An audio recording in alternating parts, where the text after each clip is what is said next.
Hey everybody, welcome back to Why Not RV. On this week's episode, we're going to go ahead and replace my cooktop, right? It's just a cooktop, no oven, just the stovetop itself, with the brand new Camplux version of the 3-burner system. Let's get to it.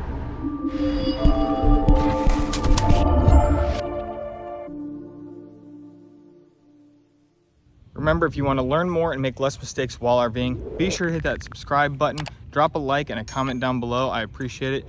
Thanks for watching. So there's absolutely nothing wrong with my current cooktop. I just wanted to switch it out to something a little bit more sleek, a little bit nicer. You know, this RV is 13 years old, really 14 years old when it was manufactured. So I just want to update it a little bit, and I'm just doing that little bits here and there over the years as we go on. So I'm replacing the stovetop with a brand new glass top cooktop. Let's take a look at it. Now, I bought this directly off of Amazon during Prime Day. It was a pretty good deal. Let's just take a look at what's inside the box here. So you can see it's got the glass top with a little pivot in the center for folding it up. Let's just go ahead and get this out of the box. Of course, this is packaged pretty nicely. You got little tape to hold the foam here, keep the glass safe. Mine arrived perfectly fine, but you see that just folds back and folds back a second time, and then you got your burner. On the front here, you have what's for the spark.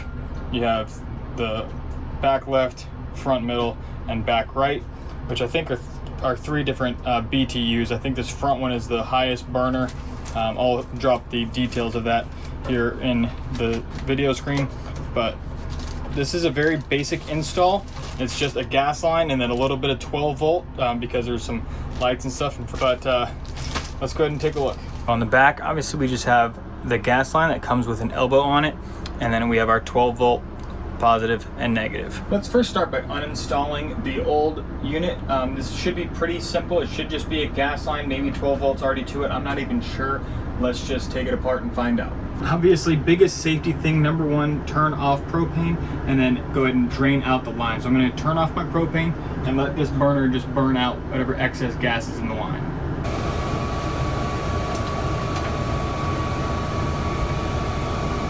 All right, let's go ahead and take this thing apart.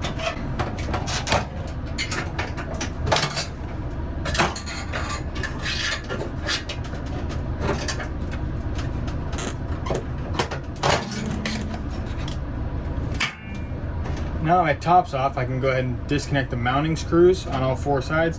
Of course, first I'm going to go ahead and disconnect my propane line.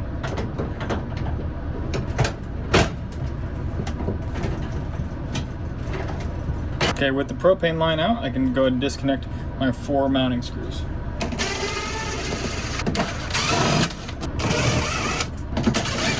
Now, I believe this should just come right out.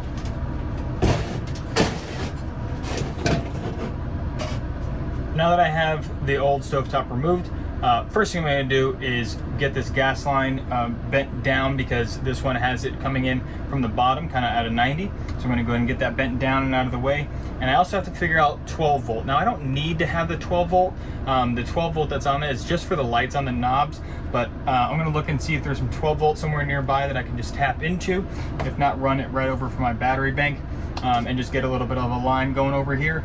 And of course, I'm going to dry fit it to make sure it fits in. I'm going to clean up all these edges so that the new install goes in nice and smooth. Okay, so I started to slide this in. Obviously, it's not all the way back yet, and it's because the front is different than the last one, where the front was able to have this wood up here. Now I'm going to have to go ahead and probably cut this wood down. So let's figure out what I got to do here. I might just remove this trim first. This needs to be replaced anyways, kind of, and see if I need to cut this piece of wood or modify it or what. So let's take a look. Okay, so I've gone ahead and cut this down to where I needed it to. I also cut it wider where I needed it to.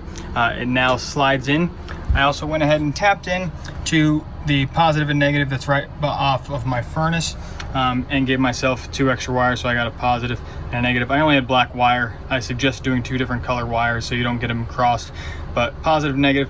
And so now I can slide in the new unit, connect my positive and negative, connect the gas line, and then secure it all to the sides. So the biggest thing when you're connecting that gas line is you want to make sure that it is going straight on it, because it's a flange connection. There's no pipe thread or anything like that needed. So you just want to make sure that connection is nice, straight, and clean, so that then you can tighten it up just like that. what I'm running into an issue with right now is here, this front corner is hitting my existing countertop. Now once it's all on there, it'll be fine, but to get this tab in here, I'm not sure what I'm gonna have to do here. So let me try and play around and see what I gotta do. So what I'm gonna try and do is I'm gonna try and just shift this whole thing forward about a ½ inch instead of cutting out this corner. So let's see if that works.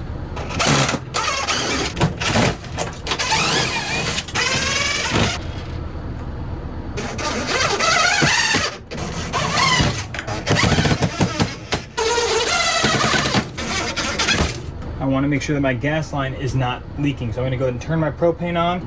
I'm going to grab my propane detector. If you don't have a propane detector, you can just use soapy bubbles, but let's check it out. Okay, so this is a propane detector. It's by Toptes. This is the PT520A Plus gas leak detector. And it's just got a little sensor at the end of it. I'm going to go ahead and put it to the connection down here. Nothing's happening. I got nothing going on. Now I can test this by, say, trying to light one of these. And it immediately went crazy.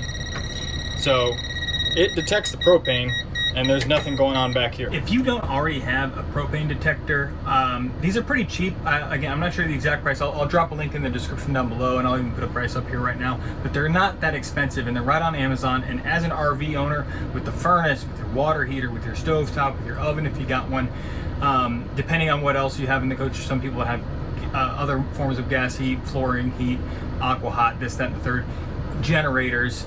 It's a really good little tool to have, and just to make sure you're not leaking anywhere. And if you do have one day where your tank just goes empty and you don't know why, you can use this to find that leak very easily. All right, well, now that I know that I'm free of leaks and my electrical is hooked up, I can go ahead and get this set down.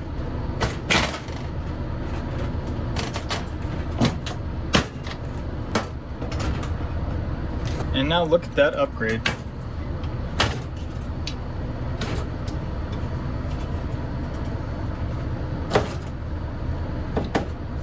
Now, as an immediate review of this Camplux Elite Series 3 stovetop burner, I really like it. I mean, this lid is very secure. It doesn't come up easily, but of course, to the ease of your hands, it's pretty simple.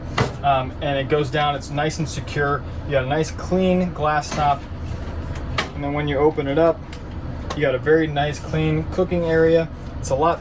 It's more level than the previous unit that I had on here. I mean, the other one's, the cooktop came up a little bit. It's very nice looking.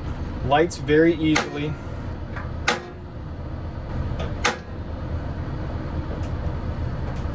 Of course, on the front, you have the LEDs to show you that the burners are on. Once you turn them off, they go back. Now, if I had this on and I had the blue lights on, once I turn this on, it turns red to show you that you have a burner on.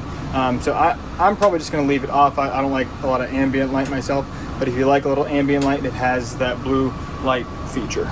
Okay, so now that the new stovetop is in, let me show you my other upgrade that I'm doing at the exact same time. I had a toaster oven, just a regular little small toaster oven off of Amazon, and I used that for a while. It worked fine, but doesn't have many features, doesn't have air fry mode, baking. It's just real basic, real cheap. So I went ahead and upgraded to the Ninja foldable. So this folds up out of the way, doesn't take up any counter space, and now it comes down and it's got air fry, it's got a pizza mode, rapid bake, broil. I mean, it's a much nicer unit. And again, I got this on Amazon Prime Day, bought it myself, nothing here is sponsored, and this is now my new cooking setup. Nicer oven that folds up out of the way. I just secured it to the countertop with a few screws there, and then the new Camplux 3-burner stove. All right, well, that's it for this week's video. I hope you learned something. If you did, make sure to hit that like button. Be sure to click the subscribe, turn the notification bell, drop a comment down below. Let me know if you have any questions about anything. We'll see you next time. Thanks for watching Why Not RV. Bye.